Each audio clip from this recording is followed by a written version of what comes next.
Abuse can manifest in various forms, making it crucial to recognize its subtle signs. It's not always about physical violence. Often it starts subtly, disguised as love or concern. One common misconception is that abuse is always obvious. This is far from true. Abuse can be insidious, often starting with subtle behaviors that escalate over time. Abusers often manipulate their victims into believing they are at fault, leading to self-doubt and a diminished sense of self-worth. Emotional abuse, for instance, can be challenging to identify as it often involves manipulation and control tactics. Verbal abuse can be equally damaging, using words as weapons to belittle and demean. Physical abuse, while seemingly easier to recognize, can also be masked initially, often escalating from seemingly minor incidents. Recognizing these different forms of abuse is the first step toward breaking free. Emotional abuse is often subtle, leaving invisible scars that can be just as damaging as physical ones. It involves a pattern of behaviors aimed at controlling, manipulating, and undermining the victim's self-worth. This form of abuse often goes unnoticed, as it lacks the visible marks of physical violence. One common tactic used by emotional abusers is isolation. They may try to control their victims' social interactions, limiting their contact with friends and family. Another red flag is constant criticism and belittling. Emotional abusers use these tactics to chip away at their victims' self-esteem, making them doubt their own worth and abilities. Furthermore, emotional abusers often engage in gaslighting, a manipulative tactic used to make the victim question their own sanity. Recognizing emotional abuse is crucial, as it often lays the groundwork for other forms of abuse. Verbal abuse, often a precursor to physical violence, uses words as weapons to inflict pain, undermine confidence, and establish control. These verbal attacks can take many forms, including insults, name-calling, threats, and constant criticism. One of the most insidious aspects of verbal abuse is its subtlety.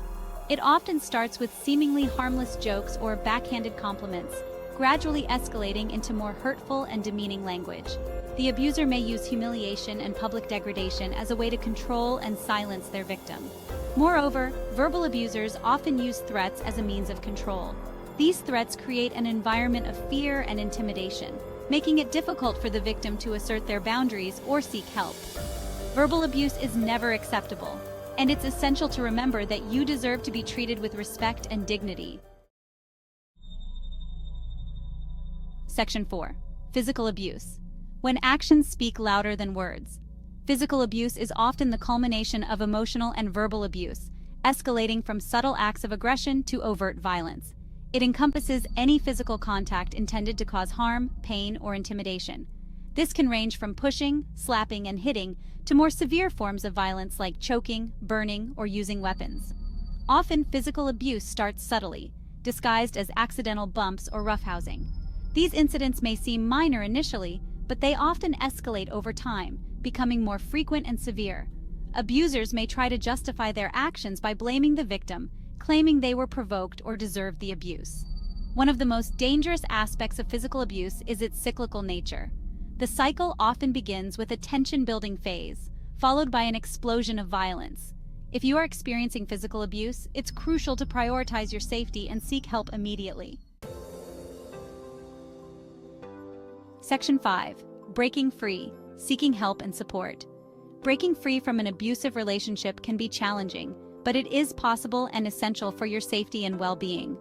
The first step is recognizing that the abuse is not your fault, and that you deserve to live a life free from fear and violence.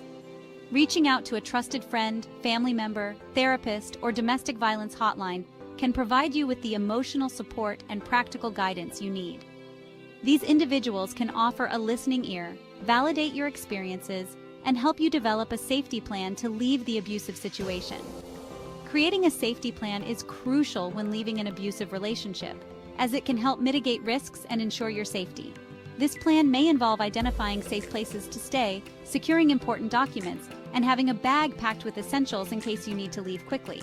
Your safety and well-being are paramount, and reaching out for assistance is a sign of strength, not weakness. Section 6. Rebuilding your life. You are not alone.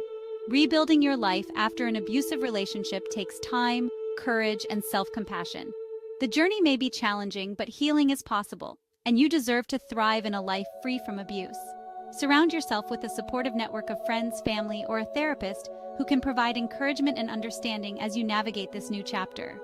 Focus on self-care, engaging in activities that bring you joy, peace, and a sense of empowerment.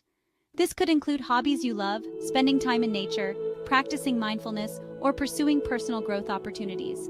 Remember, healing is not linear, and it's okay to have good days and bad days. Be patient with yourself and celebrate your progress, no matter how small it may seem.